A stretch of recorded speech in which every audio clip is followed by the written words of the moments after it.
Bonjour à tous, bien-aimés. Je suis ravi de vous revoir pour une nouvelle vidéo Parole du jour et je voudrais que l'on partage quelques pensées sur le thème de la façon dont nous voyons les autres, dont nous regardons les autres.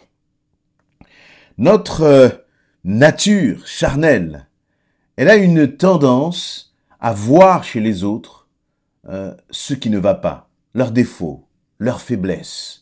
On peut très facilement pointer du doigt un mauvais comportement, une façon de parler, une façon de se conduire qui n'est pas correcte, peut-être, qui nécessite d'être corrigée.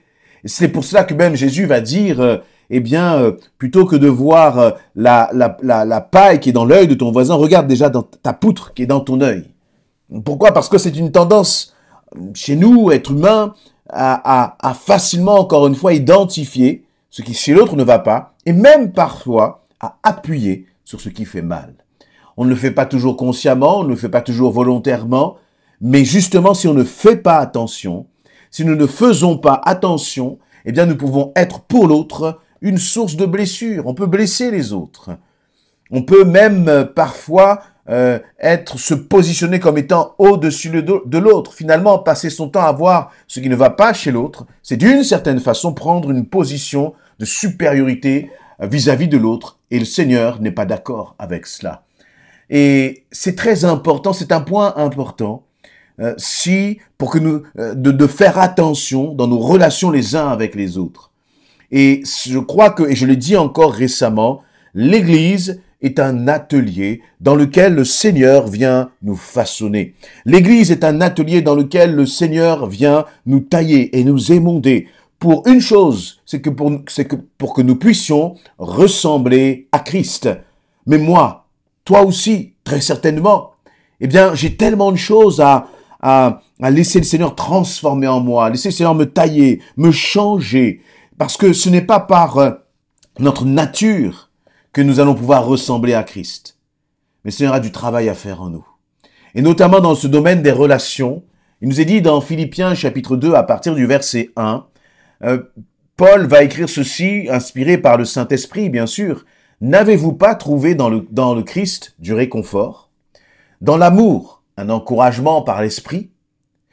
Non, pardon. N'avez-vous pas trouvé dans le Christ un réconfort, dans l'amour un encouragement, par l'Esprit une communion entre vous? N'avez-vous pas de l'affection et de la bonté les uns pour les autres? Rendez donc ma joie complète. Tendez à vivre en accord les uns avec les autres. Et pour cela, ayez le même amour, une même pensée, et tendez au même but.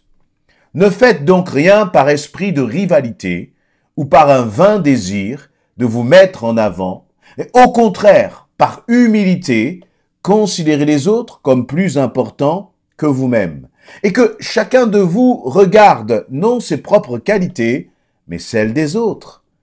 Tendez à vivre ainsi entre vous, car c'est ce qui convient quand on est unis à Jésus-Christ.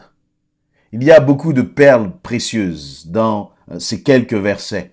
Des perles qui nous aident, vont nous aider à finalement vivre de façon harmonieuse, les uns avec les autres. Et cette harmonie, je crois qu'elle doit commencer premièrement dans l'Église. Comme je le disais, l'Église, on est un peu comme dans cette école où on apprend. Et puis si on apprend déjà dans l'Église à nous accepter les uns les autres, à nous encourager les uns les autres, à ne pas regarder, à nous humilier justement les uns les autres par rapport aux autres, ça sera une formidable école pour que nous puissions aller aussi reproduire ces choses-là dans la famille, dans le cadre professionnel, avec vos amis, vos connaissances en dehors de l'Église. Je crois que c'est important, même si, bien sûr, ce n'est pas le même contexte. Mais si déjà, dans l'Église, nous ne parvenons pas à nous aimer les uns les autres, comment pouvons-nous espérer nous aimer ceux qui sont au dehors? Que nous dit l'apôtre Paul si nous commençons à regarder dans le détail? Il dit, n'avez-vous pas trouvé en Christ un réconfort, dans l'amour un encouragement? Je ne vais pas beaucoup insister là-dessus, mais nous sommes enfants de Dieu. Et donc en Christ, nous avons trouvé un réconfort. En Christ, nous avons trouvé de l'encouragement. En Christ, nous avons trouvé un amour parfait qui nous aime. Et dans cet amour parfait, nous avons trouvé quelqu'un qui nous aime malgré nos défauts. Jésus ne regarde pas à tes défauts. Jésus ne regarde pas à tes manquements, à tes faiblesses. Jésus ne regarde pas la poutre que tu as dans ton œil, mais il t'aime tout simplement. Tout simplement. Et parce que nous réalisons que c'est ainsi que nous sommes aimés de Jésus-Christ, lorsque nous regardons autour de nous, lorsque nous regardons les autres, lorsque tu considères les frères et les sœurs, eh bien tu dois les considérer avec ce même amour que Christ a manifesté à ton égard. Et remarquez une chose, l'apôtre Paul là nous parle de, par l'Esprit, une communion entre vous. Il dit que c'est par l'Esprit que nous sommes en communion, c'est par l'Esprit que nous sommes en unité les uns avec les autres. Et ce n'est pas par affinité, ce n'est pas par, par style musical ou par culture. Bien des fois, nous voyons des personnes qui vont aller dans une église parce que cette église leur rappelle leur culture. Ils y retrouvent leur culture. Dans la dimension de la culture, bien sûr qu'il y a quelque chose de puissant. Des personnes qui parlent la même langue que moi, qui ont le même style de chant que moi, ou le même style de musique, qui vont peut-être beaucoup danser comme j'aime danser dans mon pays ou de je ne sais quoi d'autre. Tout cela sont des bonnes choses. Mais laissez-moi vous dire que ce n'est pas cela qui fait l'unité dans l'église. Non, au contraire.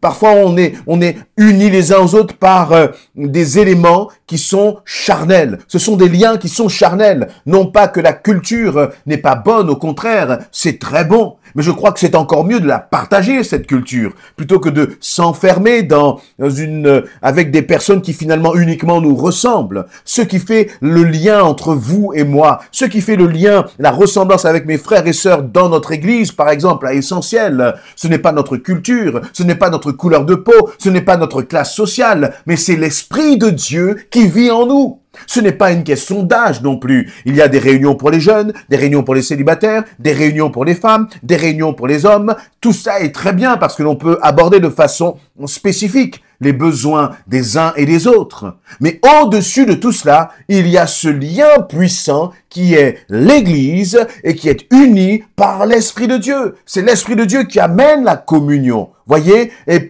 l'Esprit de Dieu, encore une fois, est plus fort que des affinités.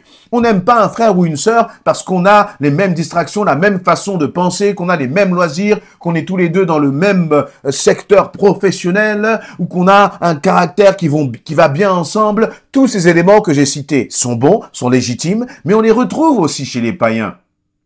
Qu'est-ce qui fait donc la différence pour nous qui sommes enfants de Dieu? C'est l'Esprit de Dieu en nous. On dit, ne savez-vous pas que votre corps est le temple du Saint-Esprit? Et comme le Saint-Esprit vit en moi, il vit en toi, c'est le même lien. Et c'est ça qui établit un lien puissant. Un lien qui va nous aider à pardonner. Un lien qui va nous aider à aimer l'autre, même si parfois on ne comprend pas toujours ses raisonnements, sa façon de penser, sa façon de se comporter. Il y a des gens qui sont discrets, d'autres qui sont beaucoup plus exubérants. Mais voyez, mais si que dans l'église on commence à faire le groupe des exubérants et le groupe des discrets, c'est pas la gloire de Dieu, cette façon de faire et de fonctionner. Non, parce que là encore, la base est charnelle. La base est charnelle. Jésus a choisi 12 disciples et 12 étaient différents, avec des caractères différents, des façons de penser différentes, des tempéraments, on voit totalement différents les uns des autres. Mais Jésus les a choisis. Jésus les a aimés, même celui qui était le plus traître d'entre tous. Et le Seigneur nous appelle justement à vivre de cette même façon-là. Je vais aller il y aura beaucoup de choses encore à dire, mais je vais me pencher sur le verset 3 notamment et verset 4, où là, Paul va se pencher justement sur la façon de gérer nos liens, nos relations dans l'Église. Ne faites donc rien par esprit de rivalité ou par un vain désir de vous mettre en avant. On ne monte pas sur une estrade pour se mettre en avant. On ne va pas prêcher pour se mettre en avant. On ne va pas être responsable d'un groupe dans la louange, je ne sais quoi d'autre, pour se mettre en avant. Parce que si nous voulons nous mettre en avant, c'est le Saint-Esprit qui va nous écarter, tout simplement. Mais ce que nous devons désirer avant toute chose, c'est finalement, par humilité, va-t-il dire, considérer les autres comme étant plus importants que vous-même, mettre les autres en avant. Mettre celui qui a besoin de le mettre en avant. Et puis lorsque tu vas voir celui qui est dans le besoin, qui va commencer à grandir, qui va commencer à avancer, eh bien toi qui es en arrière, tu vas te réjouir. Tu vas vraiment savourer finalement la bénédiction qui repose sur l'autre. Mais attention, la Bible ne nous enseigne pas non plus, la Bible ne nous enseigne pas non plus à nous cacher par crainte, par peur du regard des autres. Parfois parce que tu as peur de ce que les autres vont penser, parce que parfois tu penses même que tu es inutile, que tu ne sais rien faire, eh bien tu ne vas pas accomplir ce que le Seigneur veut te confier. Et là, dans beaucoup de domaines, encore une fois, parfois le Seigneur voudra que tu parles, que tu élèves la voix, que tu donnes ton avis, que tu donnes une pensée qui vient du Seigneur. Et comme toi, justement, tu es écrasé par la crainte, la peur, la timidité, tu vas te taire. Laisse-moi te dire que le Seigneur n'est pas du tout d'accord avec cette attitude. Ce n'est pas quelque chose que le Seigneur prend à la légère. Je ne dis pas cela pour te faire culpabiliser, mais je dis cela pour te faire réaliser que le Seigneur veut t'utiliser. Et que si finalement tu refuses, quelle que soit la raison, tu es en désobéissance par rapport au Seigneur. Obéissons. Ne nous cachons pas. Nous sommes la lumière du monde. Et la lumière n'est pas faite pour être mise sous le lit, sous le boisseau, va dire Jésus. Et donc, il faut faire selon ce que le Seigneur nous demande de faire. Et en même temps, il y a là toute une sagesse. Parce qu'il ne faut pas que ma présence écrase les autres, écrase les ministères qui sont autour de moi. Il ne faut pas que quelqu'un prenne toute la place au détriment des autres. Voyez, Jésus, on n'a pas l'impression, à aucun moment dans la parole de Dieu, on a l'impression que Jésus, avec ses disciples, écrase les autres. Non, il est là justement pour les accompagner, pour les faire grandir, pour s'assurer que, eh bien, ce sont des disciples qui vont aussi entrer pleinement dans l'appel que Dieu a pour leur vie. Et c'est pour ça même que Jésus va dire, vous en ferez, lorsque je partirai, vous ferez des choses semblables, mais encore plus grandes que celles que j'ai accomplies. Et je crois que ça doit être notre désir à chacun, que les autres puissent grandir, considérer les autres comme étant plus importants que nous. Et l'autre point au verset 4, que chacun regarde non ses propres qualités, mais celles des autres. Sais-tu voir les qualités des autres? Sais-tu regarder ce qui est bon dans les autres? Si tu prends une dizaine de frères et de sœurs dans l'église et que tu commences à réfléchir tranquillement sur ces frères et ces sœurs, sais-tu reconnaître leurs qualités? Parce que très souvent, notre nature, comme je le disais, elle est apte à voir chez l'autre ce qui ne va pas. Et c'est d'ailleurs toujours cela que l'on va colporter. C'est toujours cela que l'on va calomnier. Voyez, on va être et dans notre bouche va sortir comme un fiel amer. Ah oui, tu as vu celui-ci. Ah oui, tu as vu la dernière fois il a fait ceci. Et celui-là, là, il n'a pas fait cela. Quand on fait, on nous reproche. Quand on ne fait pas, on va te reprocher aussi. Es-tu sur le banc des critiqueurs ou es-tu sur le banc de celui qui dit, ce frère, cette sœur, il y a vraiment cette qualité-là. Voyez, plutôt que de voir le défaut, voyons les 10 qualités qu'il y a en chaque frère, chaque sœur. Et parfois même des qualités qui sont cachées parce que le frère ou la sœur, voyez, c'est un peu comme un diamant qui est mal taillé là pour le moment. Mais que nous puissions trouver dans l'église des paroles d'encouragement. On est déjà suffisamment blessé à l'extérieur, bien-aimé, pour venir à l'église et entendre encore des choses qui nous blessent et qui nous rabaissent. Non, au contraire, que ta bouche soit une bouche qui voit et qui encourage les qualités des autres, que chacun regarde.